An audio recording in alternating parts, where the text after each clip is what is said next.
ನಮಸ್ಕಾರ. ಇವತ್ತು ಎಲೆಕ್ಟ್ರಿಕ್ ವಾಹನದ ಮೋಟ್ರ್ ಬಗ್ಗೆ ಮಾತಾಡ್ತೀನಿ.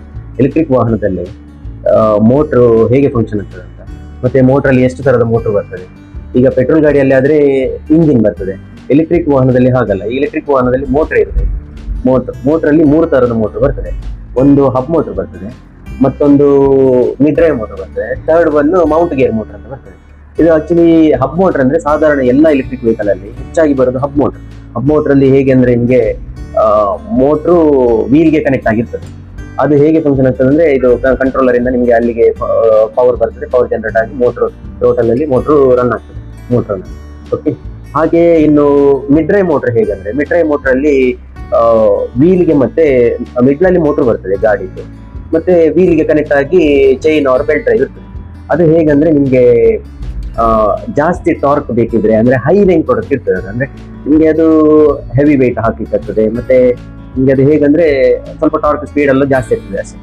ಮತ್ತೆ ಥರ್ಡ್ ಒನ್ ನಿಮ್ಗೆ ಮೌಂಟ್ ಗೇರ್ ಮೋಟರ್ ಅಂತ.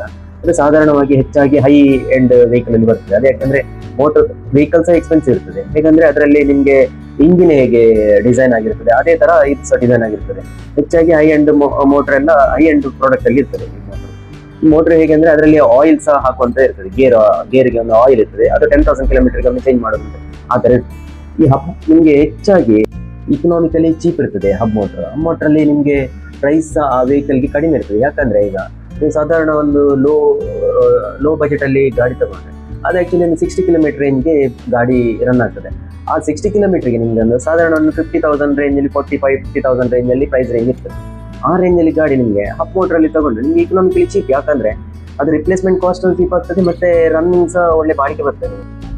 ಮತ್ತೆ ಅದರಲ್ಲಿ ನಿಮ್ಗೆ ಹೇಗಂದ್ರೆ ನಿಮ್ಗೆ ಟೈರ್ ಟ್ಯೂಬ್ಲೆಸ್ ಟೈರ್ ಇರೋದು ಅದರಲ್ಲಿ.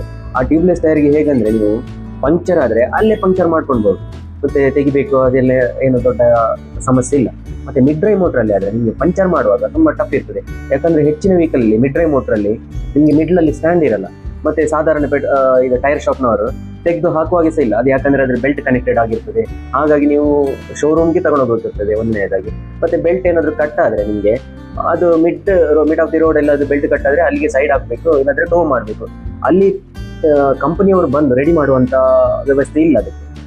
ಹಬ್ ಮೋಟರ್ ಅಲ್ಲಿ ಆದ್ರೆ ನಿಮ್ಗೆ ಇನ್ ಕೇಸ್ ಏನಾದ್ರು ಹಬ್ ಮೋಟರ್ ಹಾಳಾದ್ರೆ ನಮ್ಮ ಆ ವರ್ಕ್ಶಾಪ್ ನ ಟೆಕ್ನಿಷಿಯನ್ ಯಾರಾದ್ರೂ ಬಂದು ಅದನ್ನು ತೆಗ್ದ್ಬಿಟ್ಟು ಅದನ್ನು ರೆಡಿ ಮಾಡ್ಕೊಂಡು ಹೋಗಿ ಪುನಃ ಹಾಕೊಳ್ಬಹುದು. ಅದೆಲ್ಲ ಫೆಸಿಲಿಟಿ ಇದೆ ನಿಮ್ಗೆ ಹಬ್ ಮೋಟರ್ ಅಲ್ಲಿ. ಮತ್ತೆ ಮೌಂಟ್ ಗೇರ್ ಮೋಟರ್ ಅಂದ್ರೆ ನಿಮ್ಗೆ ಎಕ್ಸ್ಪೆನ್ಸಿವ್, ಅದು ಹೈ ಎಂಡ್ ಪ್ರಾಡಕ್ಟ್ ಇರ್ತದೆ. ಪ್ರೈಸ್ ಸಹ ಹಾಗೆ ಇರ್ತದೆ, ಬಟ್ ಕ್ವಾಲಿಟಿ ಗುಡ್ ಕ್ವಾಲಿಟಿ ಇರ್ತದೆ. ನಿಮ್ದು ಪ್ರೈಸ್ ಬಜೆಟ್ ಎಲ್ಲ ಜಾಸ್ತಿ ಇದ್ರೆ 1,50,000 ಅಬೌವ್